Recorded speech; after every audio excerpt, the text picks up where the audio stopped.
Yeah, no, that's very helpful. And it strikes me that in the manual, Binkley does all this research in technologies that are being developed that I don't think then later succeeded. And some of them are to have typescripts that are flexibly formatted as you produce them. So how you could do a 2-column page and get it to work out with even the big problem with a typewriter of justifying that right margin. Something that people were intensively working on in this period, and I don't think they ever really figured out what they were doing in time to implement. That's a great idea, that formatting.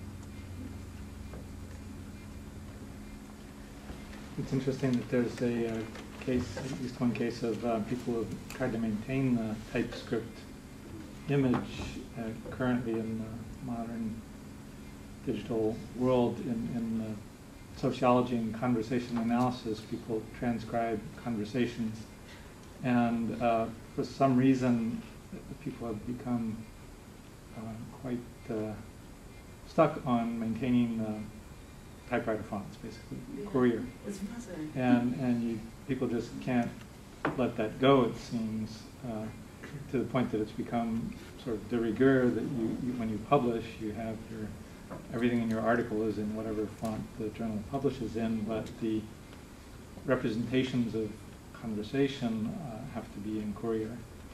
And some people embed quotes even in paragraphs will suddenly be in, portions of them will be in Courier. And I think it actually fits very nicely with your point about the in-progressness of the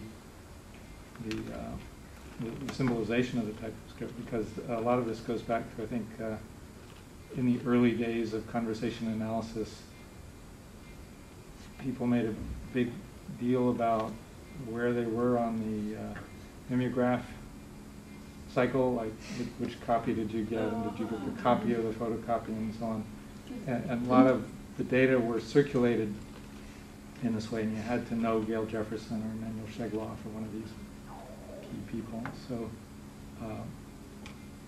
that was then when this originally was developed by a person, Gail Jefferson, who started out life as actually as a secretary typist, hired to type lectures, invented a transcription system, and then somehow that was permanently attached to the notion of, first of all, typewriters, and then later, currently it's preserved only in the Courier font.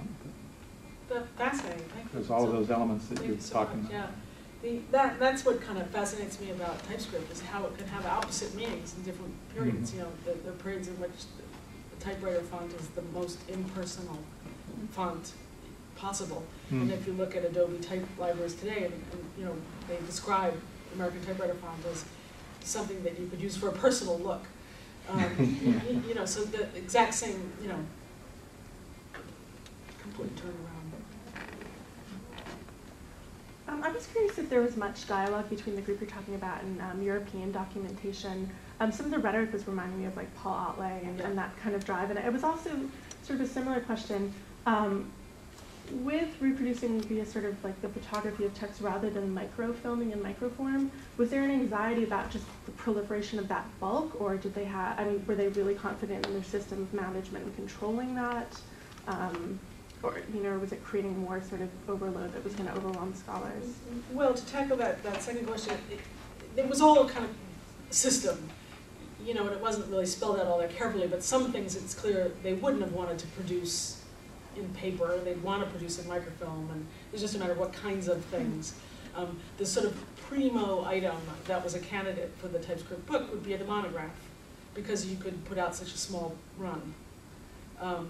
But then these things like Annals of Cleveland get put out because they can be put out on demand in a small edition. And there, if you have the newspaper digest as books, what they lead you toward is the newspapers themselves, which would be on film, right? So it's what Binkley at some point calls it a hierarchy of control. And to always see the hierarchy of control is to always see all these different technologies being used together.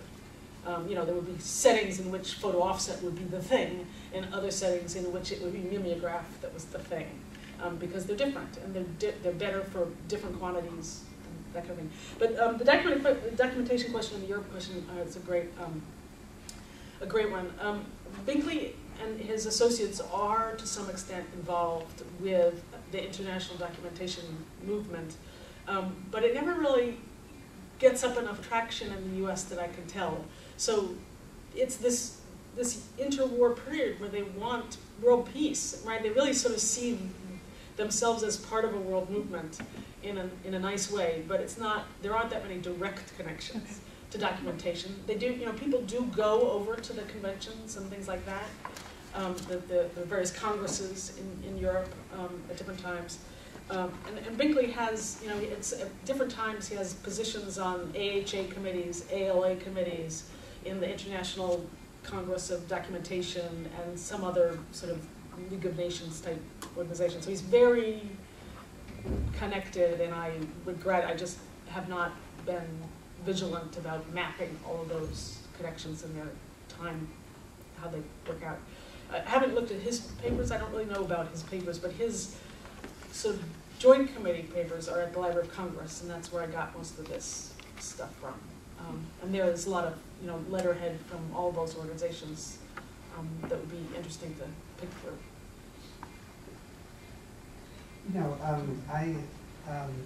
I mean, this is a wonderfully fertile sort of pathway of analysis,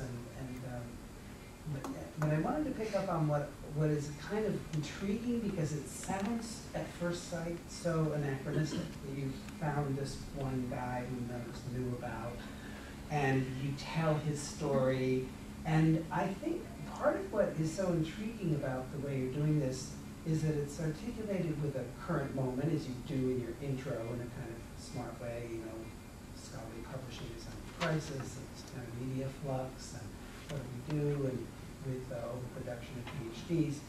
But that your story or case history shows, in some sense, how one might respond today.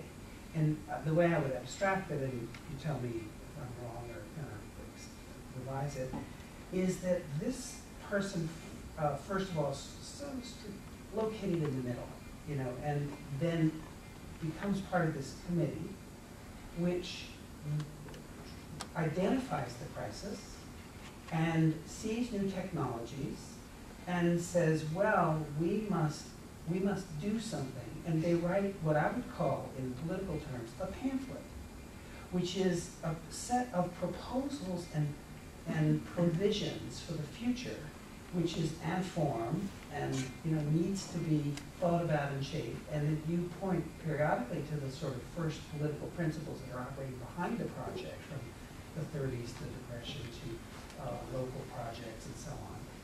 And that part of what's cool about it, and what's a challenge to Sharp and the book fetishists, is that they're willing to be less than aesthetic, less than oriented towards the best practices, but practices that will kind of proliferate knowledge and allow more people to participate and take forms that we can't envision today. And so at the end of this process, I used the digital evidence, which was based on the microfilm, which was based on the microprint, which is impossible. Impossible. You can't find a reader anymore. And you can't even read. It kills your eyes to try to read it. But that, in other words, I think you're meeting him as also then a prophet. Someone who understands the fluidity of 20th century media and is willing to make a contribution and die early, like romantic poets. But have left something precious behind that we need to kind of grasp. Yeah, you can tell I have just gotten to really like this guy, and everybody who knew him really liked him too. Everybody, he died very suddenly of cancer, and everybody was just bereft. And he has a grandson today who's maintaining this or keeping a blog, and who's a technical services librarian in Canada. And he's just a very appealing figure. And I think you're right. I do see him as a kind of visionary. That said, he got a lot of things wrong, and he couldn't see the future. But he got some things really right, and he got some things right in a really appealing way. And that piece to include amateurs, I think, for me, is really salutary and helpful for me to call me back from the sort of ivory tower brink of things.